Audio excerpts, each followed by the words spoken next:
Okay, a very good day to all of you listeners out there, and welcome back to a new season 6 of Simon Says. And joining me today is Lyra.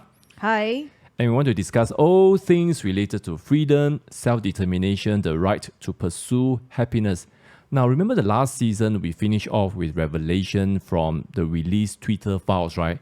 And basically, now if you miss those episodes, it'll be really, really good to just watch it over because we delve into two major issues.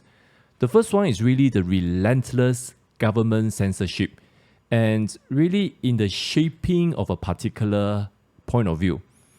You know, especially with their propaganda and, you know, how they want people to think. And secondly, how this censorship really control and fully manifested in the COVID management, mismanagement, I should be saying, and all the subsequent errors.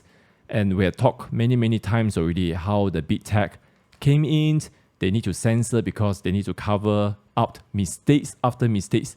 Now, Lyra, if you keep changing the goalposts, that's what we've been saying, right? All the time. If you keep changing, if you keep coming out with a new lie to cover a previous lie, eventually the house of cards must fall. Yeah, surely. But it's just interesting though, because I mean, despite what has happened over the last 2 years, you'll be thinking that a lot of people are just starting to see through all this house of cards, all these lies. Yep. But then there's still a whole group of people who are just super compliant.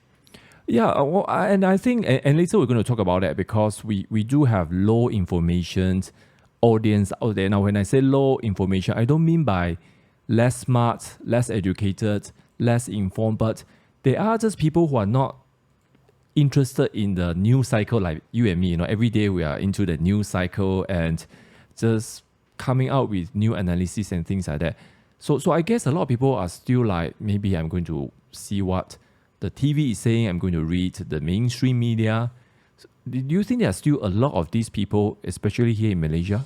Yeah, I think so. Maybe quite a lot of people are still reading into certain propaganda that are being spread by Twitter or suppressed by Twitter for that matter, or even like Facebook.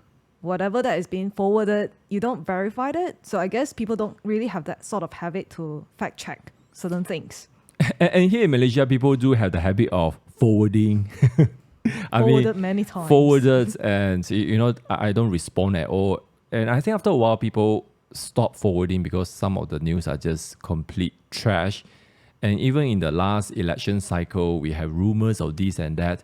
But I do find maybe it has reduced a little bit. Do you think? Yeah, maybe indeed. I mean, because there were just a lot of things that were just flying around. I guess people were just a little bit fed up with forwarded messages, and you don't know, you can no longer tell truth from maybe slight truth or fake news. So I think it was you who say that, look, maybe now we have an opportunity to, I think that episode we launched here around where we say there is now an opportunity to kind of redefine media, like how 10, 15 years ago, 308 in Malaysia, we have the alternative media, we have Malaysia Kini kind of creating a new wave. And now maybe there's an opportunity to do that. And that's why in this episode, we want to talk about citizen journalism. But first, let's look at a Substack, okay, of an author known as Vigilant Thoughts. And I think if you're watching on YouTube, you can see just the page. And later, we're going to look at some of the content and video. But Substack, just for the information and benefit of all the listeners and viewers, is a relatively new publishing platform where anyone could publish. And I think, Lyra, you are somewhat interested in this, right? Yes, and that's one of my New Year resolution. So it's like, instead of blogging, maybe just publish something here? Yep. I think it's because after seeing this, I'm just mind blown by the fact that they were able to just compile. I mean, talking about just a normal average citizen like you and I, they can just sort of compile everything and then publish it. But of course, maybe some polishing is needed in terms of like resourcing or referencing certain things.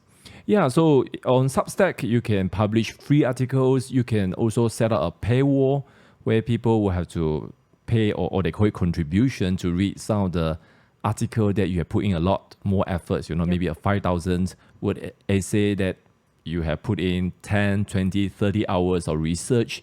And now it is an increasingly popular platform, especially for those who are being censored. And you do have pretty high profile famous users like Matt Taibbi, formerly of Rolling Stones. Now he really became even more prominent because Elon Musk literally handed him the Twitter file. Yep. And then you have people like Robert Malone, the inventor of mRNA. Of course, when he started to come out and questioned the vaccine efficacy, he was banned from Twitter, he was banned from YouTube, and all of a sudden he was publishing very long technical article on Substack. I mean, Robert Malone, go and read him if you are into the nitty-gritty technical, the scientist type of article. Then, of course, some people call him the chief dissenter of COVID policies. Now, coming back to Vigilant Thoughts, I think you have seen the website. Self-described as citizen journalist with 12 years of healthcare experience. So it's like when we talk about citizen journalism, obviously you have to have some background, right? Yep. I mean, you come from construction background, I come from legal backgrounds, government policy, so we do have some experience to talk about what we say on Simon Says. It's not like we are totally ignorant. So you need to have some of that. But of course, there's no named, no face, but loads of interesting, very substantiated. And I would say, I mean, in fact, I just came across him like 1 or 2 months ago. I would say credible presentation. Would you agree? Yeah, indeed. I mean, because we have been following the alternative media, we would know that some of these are really the truth that has not been published in any form of mainstream media or legacy media for that matter. Yeah, so it's like when people don't want to publish it, someone has to take the mantle and say, I'm going to do it.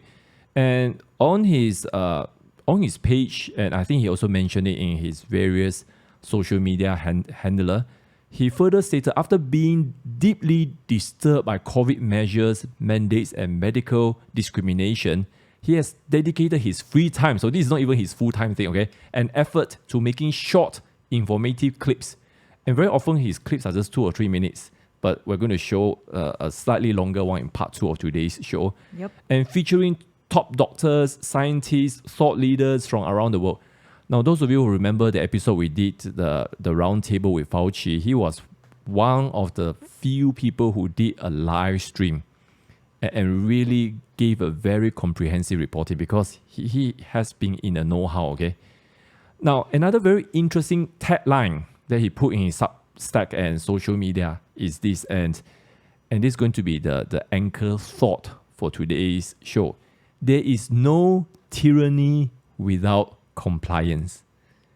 And it's just like, I just find such an interesting statement because I mean, of course, we talk about people who are still like, whatever, don't care. But for those people who kind of, do you sense there is a shift in sentiment? I mean, maybe not the majority, but there are some people who be like, oh, why did I even take the vaccine and things like that? Even in Malaysia, you do get that. But then this statement basically is like, you can blame the big pharma, you can blame the politicians, you can say, oh, the vendors, manufacturer, they have the link, they have business interests. You can blame all of them. But ultimately, each person needs to be accountable for their own actions. Don't you agree? Yeah, most definitely. I mean, I have had some friends who are genuinely now concerned about the side effects of the vaccine. Yeah. I mean, it really just goes to show that a lot of people don't really know about the benefits of taking vaccine or actually what are the side effects because there were just too little the information that was being given. There's just a lot of pressure that is being issued by the health ministry and then you must get vaccinated or else. Yeah, it kind of reminded me of the episode with Dr. Roland Victor, and he was actually being investigated by some authority because essentially, now I don't know how many of you, when you take the vaccine, do you remember the documentations that you sign? Basically waiver, but the waiver is much longer than what they ask you to sign. They ask you to sign a 2-page thing, but then there is a reference to My Sejahtera and say go there and read. I wonder how many people actually read it. Yeah, so Dr. Roland went there and found out nothing was there. So he was demanding that the Ministry of Health disclose the full risk before you get people to sign all the way. But I think that's just a prudent thing to do. And because of that, they are not happy. So you can see the authority wanted to hide something. And nowadays, you have been hearing a lot of people with just heart failure and athletes collapsing, just a very high profile American football guy, in ICU. Now he has awakened, but many people say his career is over. He can never play professional sports again. So this sort of thing, at some point, we're going to do an episode on this, because I really feel that when the evidence come back in such a torrent, someone will have to be held accountable. It will not stop forever. So anyway, because of this, let's talk about Vigilant Thoughts, because he said he is a citizen journalist. And now I want to begin with this because, being a citizen journalist, no name, no face even for him. And I kind of remember, one of my favorite Star Wars YouTube channel. Star Wars is such a famous non-fiction, fiction. It's just a fantasy world with so many contributors. And there's this guy, he's quite well known, and he's called Star Wars Theory. He came out with all the theory, and for years you can't even see his face, just his voice. Then one day he said, okay, I'm going to do a face review. So he did a face review, and that was like maybe 5 years ago.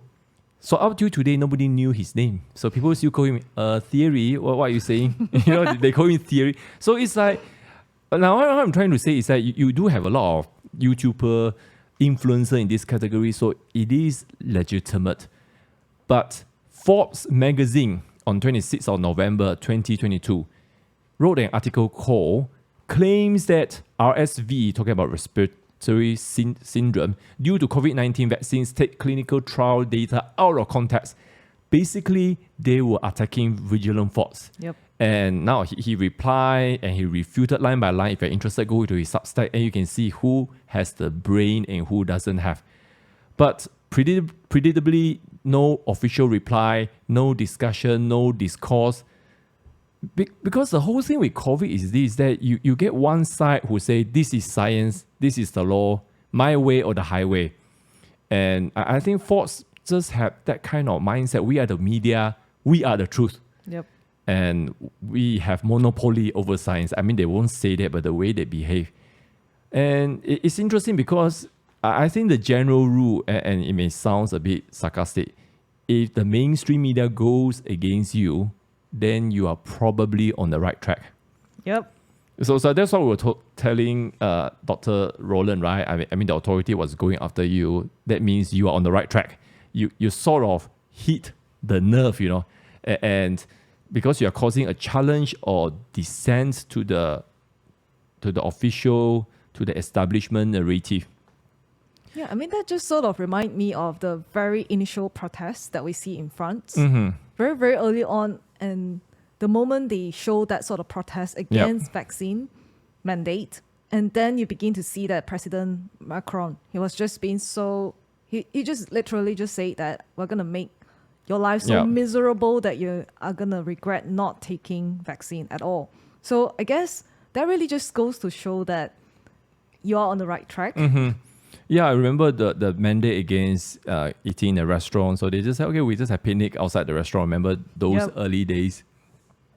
So it's interesting because we look at technology. We have discussed a lot how the big tech can suppress, in the past, internet suppression is unheard of. I study information technology at the beginning of internet, and at that time, people like Bill Gates, Google, they all say, we have for the freedom of information highway. And then they will say, look, China is a great war. But today, they are colluding. Yep. But then that's the thing. Technology works both ways. The big tech has a tool, resources to censor people. But the grassroots can also use the same tool. Now, people can do self-publishing. That's why you have Substack, video production. Cannot go to YouTube, we have Rumble. Cannot go to Twitter, we have Getter. And then, of course, with COVID, live streaming, which essentially is broadcasting. You think about broadcasting just 5 years ago. How could anyone do broadcasting? And we are doing that now. We're doing live streaming with tools and gadgets that, our tech team has to Google from time to time. It's just basically DIY beginning to the end. Yep. So it is an interesting development because, on one hand, yes, you go against Apple, against Google, Silicon Valley is very, very difficult. But at the same time, I think citizen journalism is all about being creative, being innovative. Now, there are some issues, of course. Every time you hear the word citizen journalism, and you get some words, and I want you to respond to some of these things, okay? Because in a way, what we're doing is similar, right? Yep. And people will be like, okay, you are not qualified. I mean, you're in construction line. Why are you talking about government? So what's your response? Well, I mean, we do deal with certain government policies. Okay. I mean, seriously. I mean, but of course, it's obviously more geared towards construction industry. Mm-hmm. But that doesn't mean that we are ignorant of the whole thing. Yep, I mean, yep. I guess every citizen, you could just basically just do a bit more research. Yep. I mean, internet is just out there. You can just do a little bit of research and then you begin to find that actually a lot of things. Because earlier on, I was just questioning and just checking with my human resources department and just asking them, look, what does the government actually talk about COVID quarantine, if any at all, Yep. Because on certain days you go into the office and suddenly you begin to see a lot of people falling sick, and these are the people who have been vaccinated and boosted, and then they are falling sick over and over again. And then you will be just wondering, but who accounts for the productivity? I mean, all these things are costs to the company. So that sort of things, I guess, that just sort of caused me to begin to do a bit more research. I mean, a little bit of research, I don't think people can technically call you qualified. Now, it's very interesting because you have that experience, Lanshi had that experience, I have that experience, but obviously I'm the legal advisor for my company. So they do, we do look at it from the legal point of view. But those days, what do you do if you have a positive result? And all kind of things. And I remember we always say, look, you want to play by the rules, let's be legalistic about it, let's follow it. And so after a while, I think after quite a while, then, right thinking companies start to say, hey, we are wasting resources, things like that. And some will be like, okay, you just rest at home, don't report in your MySejahtera, because you remember the earliest days, the whole premise will be shut down. You can't do business. They will come and do all kind of sanitization. So it's just so ridiculous. So kind of cause people to use their brain. Yeah, I mean, where it hurts the money. And we say about that earlier on, but seems like some people are not bothered by the financial loss, and that surprised me a little bit. For the greater good.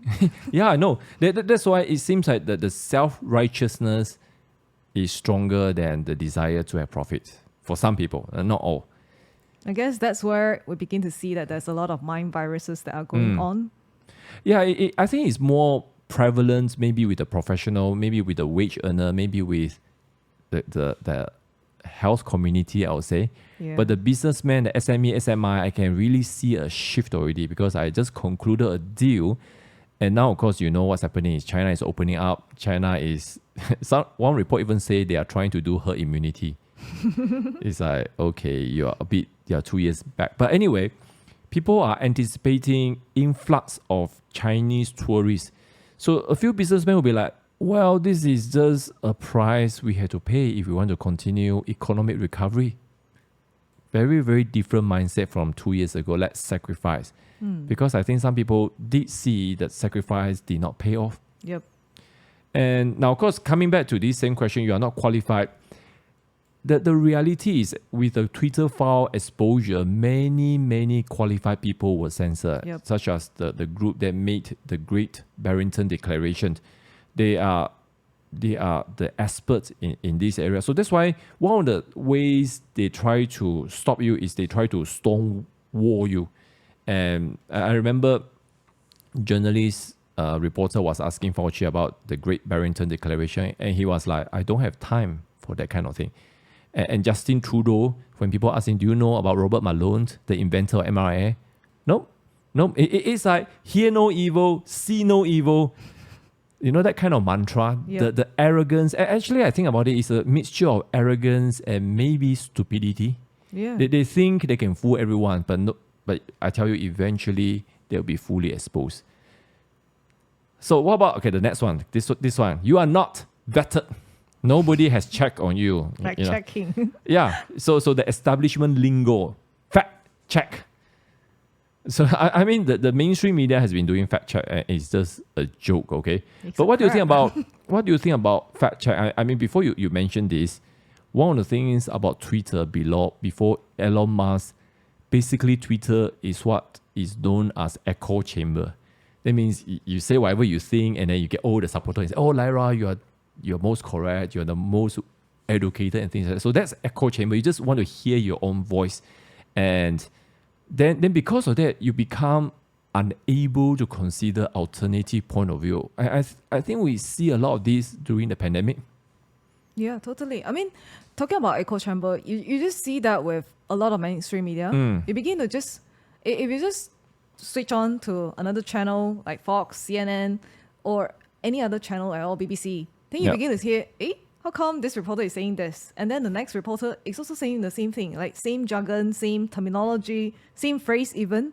And then you begin to hear, like the longer you hear it, it's like the whole thing is just on a replay. So you're not sure if you're actually listening to actual news or not. Someone has prepared some notes and it's almost like there's a mastermind kind of thing. And when you are unable to consider all points of view, I think that's really the definition of anti-science. Yep. Because science is all about, okay, you have a theory, prove it. So Newton has a theory, Einstein has a theory, so they have to experiment and prove it. So that's the thing. Okay, let's go to the next one. You can't be trusted. Why? You do not have years of track record.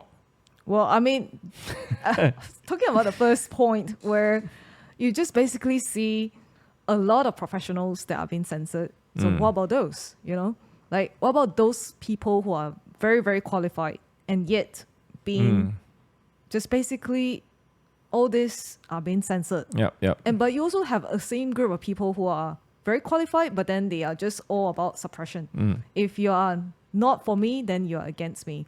So that sort of things, I mean, just kind of like Democrats, right? You basically, if you can't talk good, if you can't praise me, then we'll just do all out to suppress you. Yeah, not even Democrat. It's also the establishment Republican. I was just thinking about Kevin McCarthy because now we have the longest, most kind of play out. Well, Elon Musk supported him. Yeah, I know. I won't trust Elon Musk with political commentary. But then again, I think if you look at him, he's probably still more establishment than anything else. Yeah. But he's just don't like what's happening with Twitter. But McCartney was like, people are going against him. I mean, I'm talking about the 20 Republicans, and even opinion poll are showing that people are supporting this kind of discussion because he has a long track record of not for the people. Yep. So that's why track record doesn't mean nothing, okay? And that's why, we talk about how, remember what, talk about FDA and all those things, the recommendations they put on the paper is worth nothing, basically. So I think the mainstream media sort of have damaged themselves. So this, I don't think you can really sell. You can't be trusted because if you say citizen journalists can't be trusted, then even more so for you. Totally. Okay, the next one. I think we mentioned this a while back. You are not an expert. So a bit related to you are not qualified. But what do you make? I know you have said a few times already about the so-called expert opinions. But during the pandemic, remember we get all sorts of non-expert giving opinion on COVID, especially from the medical community. Yeah, I mean, if you just look at the qualification of those who are actually in a panel of pandemic management. They are not infectious disease experts, so-called. They are like pediatricians, they are like brain surgeons, they are like pharmacists. But these people know nuts about pandemic management because pandemic management is about statistics, it's about wave, it's about probability, and it's different kind of disciplines. Yeah, I mean, it's just like if you have a heart issue, but you go to a GP and to ask for advice, that's all. And then GP say, oh, this ABCD, then you just do ABCD. I mean, to be fair, there is a certain knowledge that they have, but some things you just have to go to the specialist. Yep. But the whole pandemic has just sort of like scrapped that whole thing away because we are actually being governed by a group of people who basically deny science. Yep. If you talk about science, where's the proof? But you can't produce a proof. And you basically just begin to use brute force to cause people to comply to this whole narrative. Yeah, I mean, we mentioned so many times already the changing of goalposts and just coming out with statements with very, very little scientific backing. So that has basically, some of the people from the Great Barrington Declaration literally say, like, look, what the medical community has done, I mean, in a general collective sense, really push back medical advancement and freedom by at least 20, 30 years. And I can only hope that there will be more people who are awakened to see what's happening. But anyway, to kind of wrap out the concept of citizen journalism, it's really like they have a certain objective, they have a certain goal. And I think Project Veritas of America is one example, a whistleblower, hidden camera. Yep. And because that was what media was supposed to be, right? The fourth estate, bring balance to the government. I remember when I was young, watching the movie Robert Redford, The Exposure of Watergate. Then you're like, oh, journalism is great. In fact, I almost did a law journalism double degree. Wow. Yeah, I have interest in that because I saw that it could be an honorable job, but today it's just like a joke because they have become the very thing they promised to expose. Now, of course, we are not saying that, look, citizen journalism is the best, is gold standard, far from that. But what we are trying to say is that given the history of dishonesty, and I think maybe we can just quickly remind people, because some of you are they really that bad? Remember the Twitter files? The last 2 episodes, if you miss our discussion, go back. It's a quick summary, not very long, and you can quickly find out what happened with Twitter. Now, Twitter is not even the big tech. You have Google, you have Facebook, and I tell you, when the Google and Facebook file come out, it will be worse, especially Google, because it has such a direct impact over the way you find information. Then Elon Musk has promised Anthony Fauci files. I mean, could be dropped off Chinese New Year time when you're having holiday, 1 week holiday, a nice reading, because I'm interested to see if any discussion on gain of function, any discussion. Yeah. And in fact, now it's coming up and say who influenced Fauci regarding the lockdown. It was one of his best friends who was so impressed with the China system. So it's not even his idea. So this kind of thing are coming out now because I can just see, look, when the implosion happens, they need a scapegoat. Totally. And I tell you, Anthony Fauci is going to be that scapegoat. 100%. The Democrats are going to drop him. Yep. So I think he needs to go Cayman Island or somewhere and just hide. I mean, they're not going to persecute him and things like that. He will always say, look, I'm just following the science. Then, of course, Brexit, Yep. Donald Trump election, you know how the entire polling system went berserk?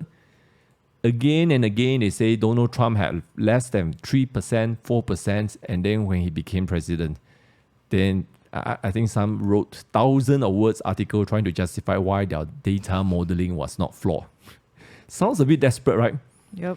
Then, of course, the last 5 years, you see a lot of opinion pieces. Now, what we do here really is opinion pieces. I mean, we don't hide the fact we have opinion, right? Yep, totally. And that's why we say, look, we have an opinion. We share our opinion. It is your right as a viewers and listeners to accept or reject. But I think our objective is really to cause you to go and research more, find out the information for yourself. And that's okay. That's really the objective of opinion pieces. But the mainstream media sort of presented news as opinion pieces. So it's like, oh, this is the news, but actually full of opinion. I think this is really journalism at the highest dishonest level. And that's why, I mean, we're outlining all these things to explain to you why there is a rise in citizen journalism.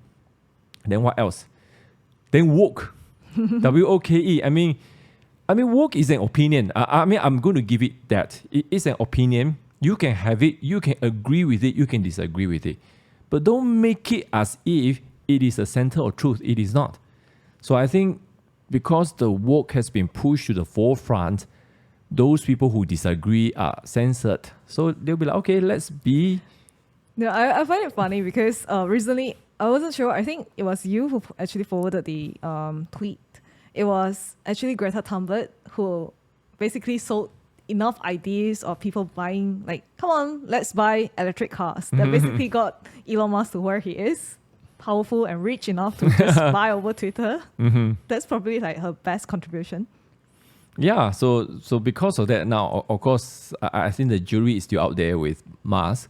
But what he did with the Twitter file and things like that has been refreshing, to say the least. I mean, before him, the greatest influencer I can think of probably is Joe Rogan. Yeah. And I mean, Rogan has his ups and downs, but you can't deny his influence, his base. So I think all these reasons we outlined open the way for more acceptance of citizen journalism. Now, we want to come to this final area and then we'll finish off this part. Is there room for citizen journalism in Malaysia? Why not? I mean, we also interviewed David Tiang, our friend, who is basically, all about journalism. Basically reporting certain things. Of course, there have been some shift in terms of how he previously reeled some news and then how he presented it. And I think that's a good thing because we do need more people like him to basically... even like you and I, we could just start something off as well, because obviously before we even come and do certain recording, we need a lot of this research that is ongoing.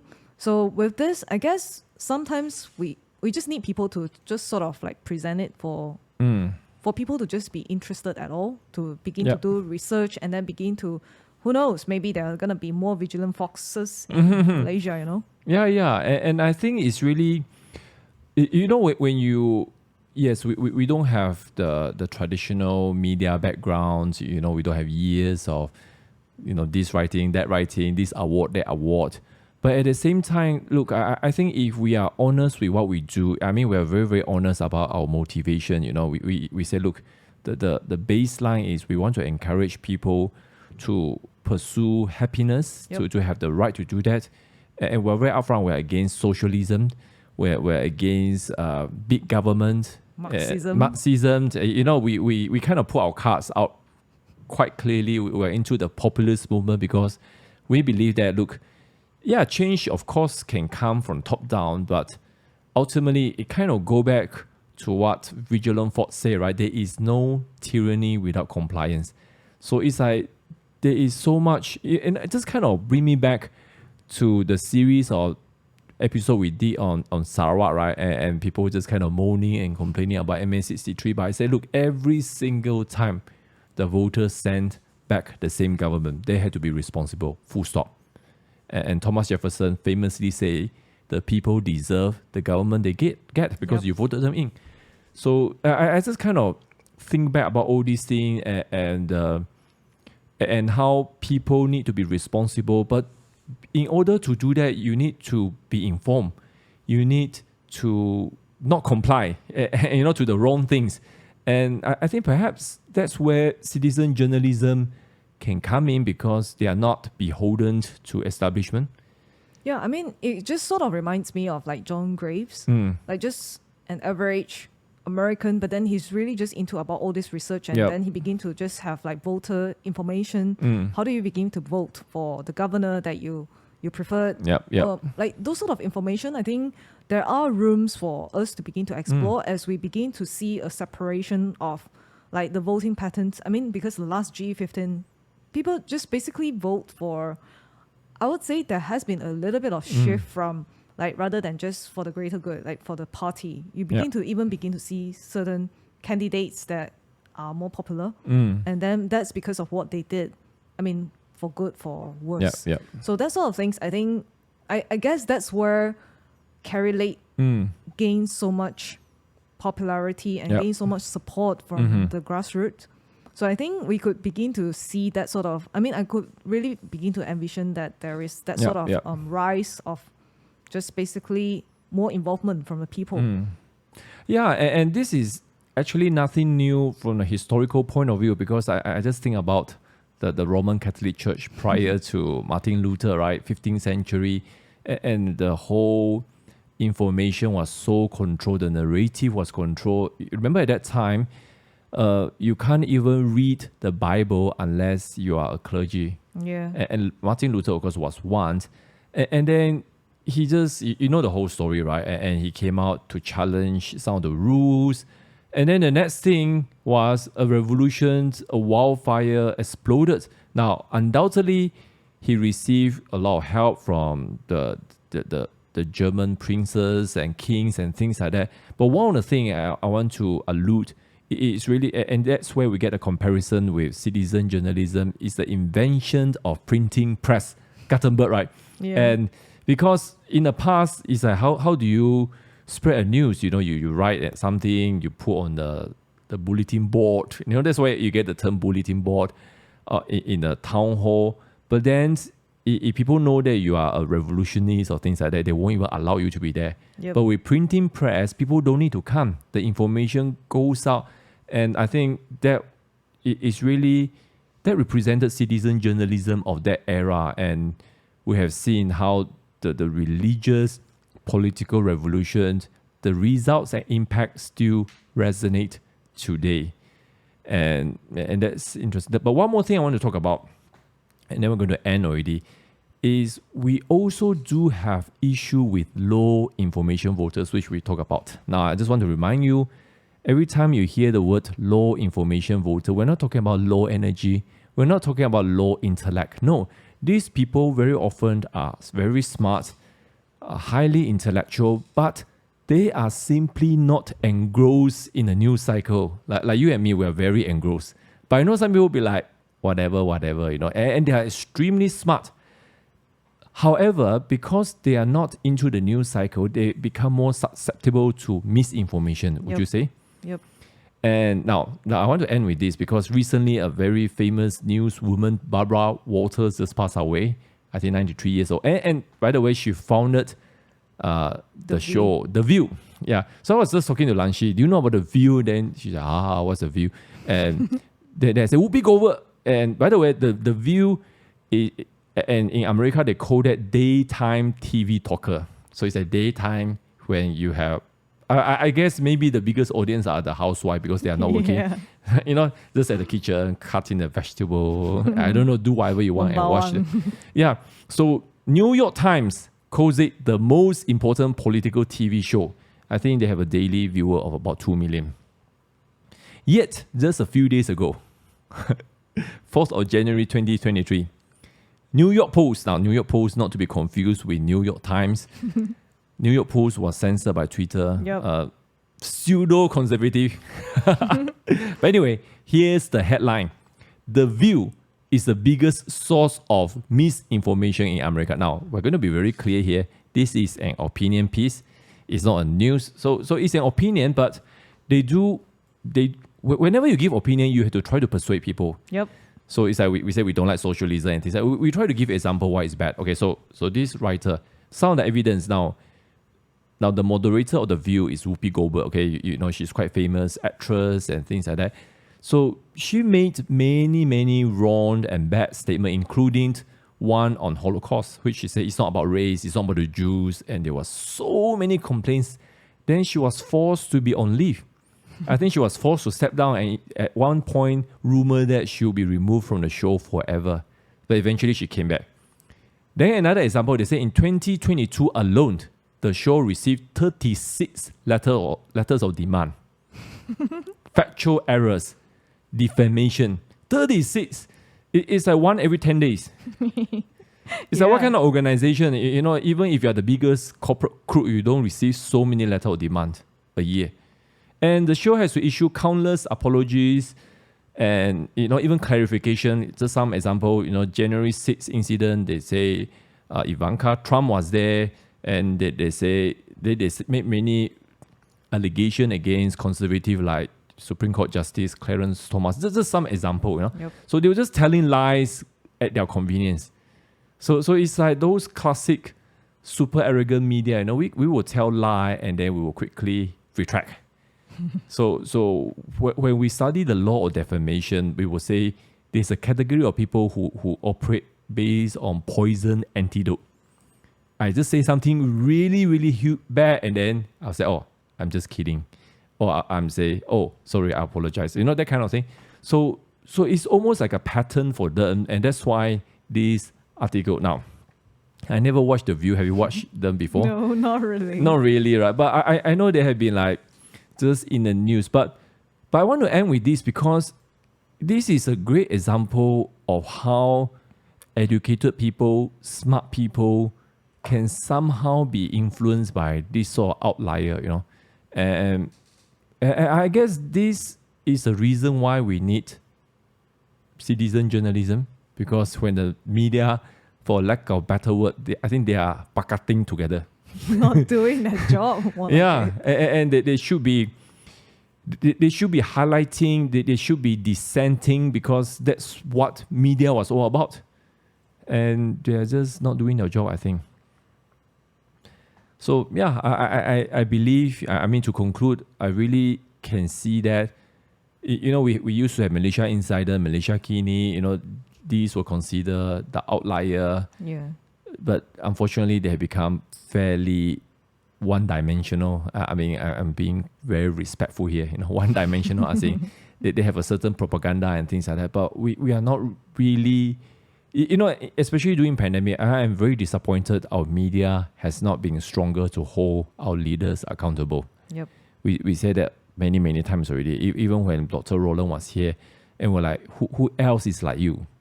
And he said, very few. But I really believe in this season, when the implosion really happened, I think there's no way of covering up. And I think when Anthony Fauci is dropped into the deep end, there will be a shift. I really can foresee that in 2023. Yep. Okay, so I think we're done with part 1, and we'll be right back for part 2, where we want to talk about Vigilant Thoughts again, because we haven't really looked into his content, his video. So very interesting. Yep. So taking a short break, and we'll be back. See you in a while. See you.